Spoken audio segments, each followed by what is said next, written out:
always keeping me updated.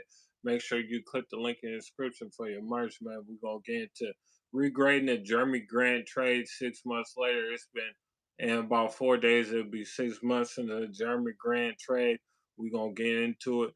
So I believe in the summer on draft night, we traded Jeremy Grant away for the Milwaukee 2025 first round pick to the Blazers, and we gave them our 36 second round pick, and we swapped picks and got their 46th pick, I believe. So yeah, that's pretty much what happened. We got 2025 second round pick and a 2020 yeah, it was a 2025 second round pick and a 2026 second round pick.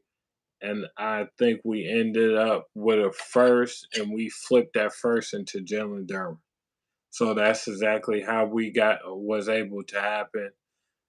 That's what we were able to the 2025 first round pick from Milwaukee. We ended up flipping into Jalen Duran. That's how we ended up with Jalen Duran.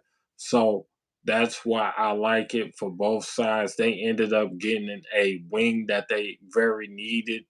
The Portland Trailblazers didn't get up that much.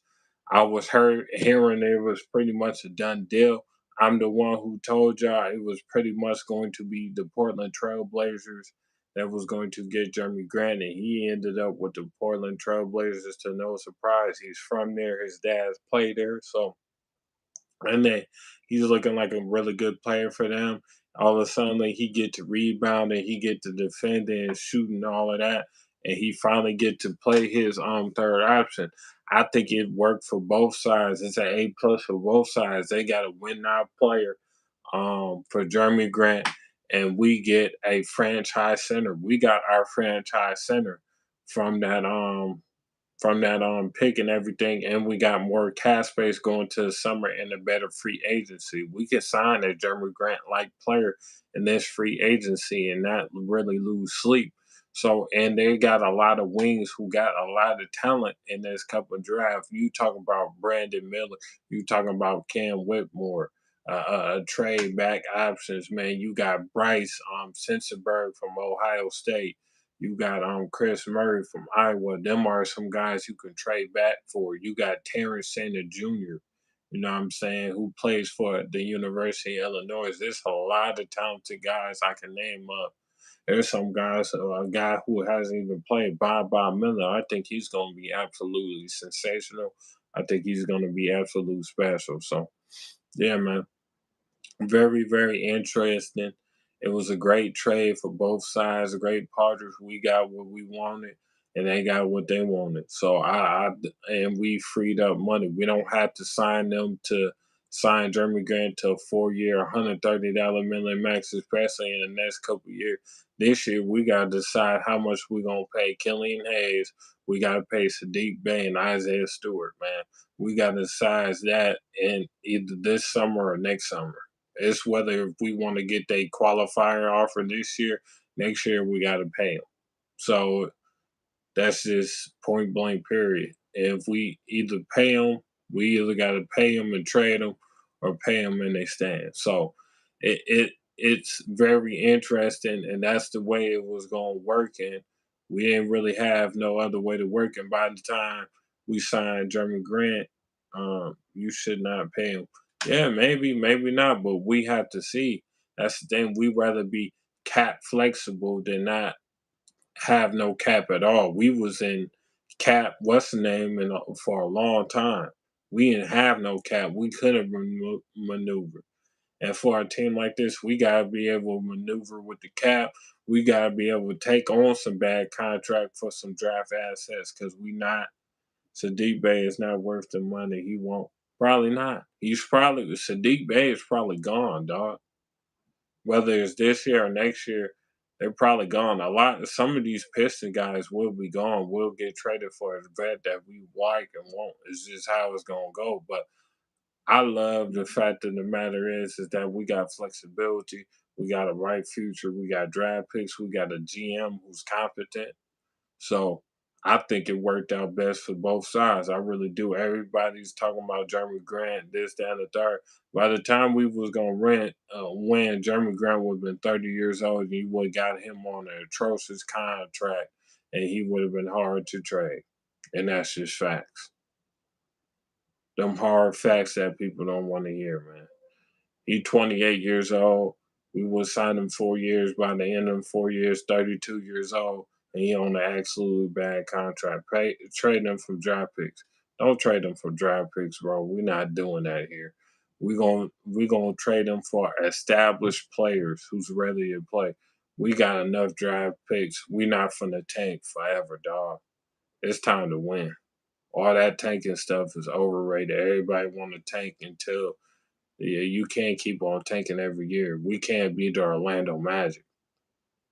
I don't know when they're gonna take the next step, but they need to. Like you don't want to end up like the Orlando Magic or the Houston Rockets, bro. This team is young. Get established players. It is too young to get. That's crap. That's crap, dog. This team is too young to get a established player. That's crap. Don't want to hear that.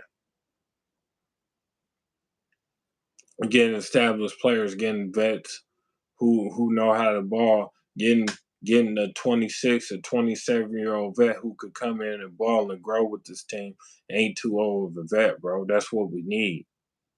We need guys like that. We don't. I mean, getting vets is gonna help this team win. Is that's just what it is. What it is. We ain't gonna win with a young team. You ain't gonna win with a young team. You might as well get established vets who know how to play some basketball, who come in, provide a role, teach the young guys how to play the game so we can start winning. And that's facts. All that too young, then I don't want to hear that too young, nothing. Dog. Bunch of crap, dude.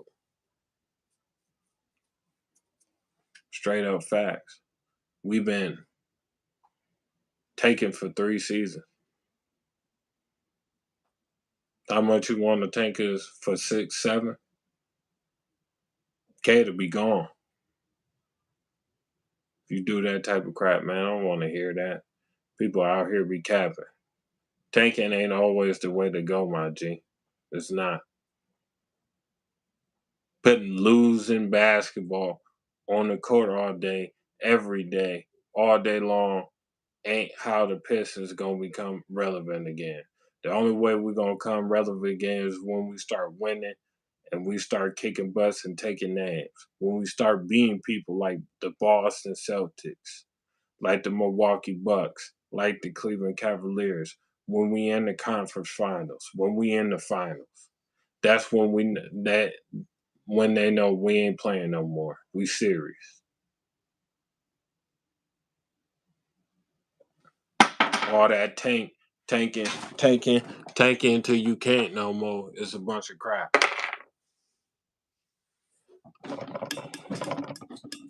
Look at what the Houston Rockets at. Look at what the Orlando Magic at. Do you want to be like him? Do we really want another 10 to 15 years of not having no success?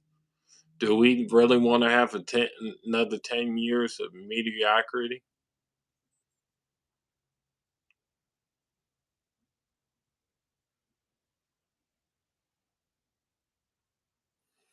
Bro, I'm going to address this right now.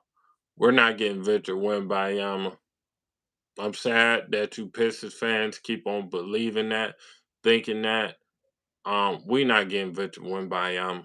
It will never happen. I'm about to do another live talking about that. You guys get ready for Cam Whitmore. Get ready for Brandon Miller. Them the two most likely guys we're gonna get.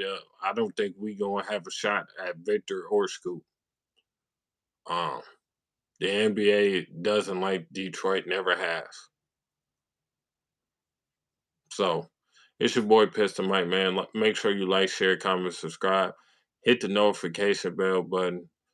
Make sure you click the link in the description for some cool Piston gear, man. I'm out, man. Peace. Everybody keep on thinking we getting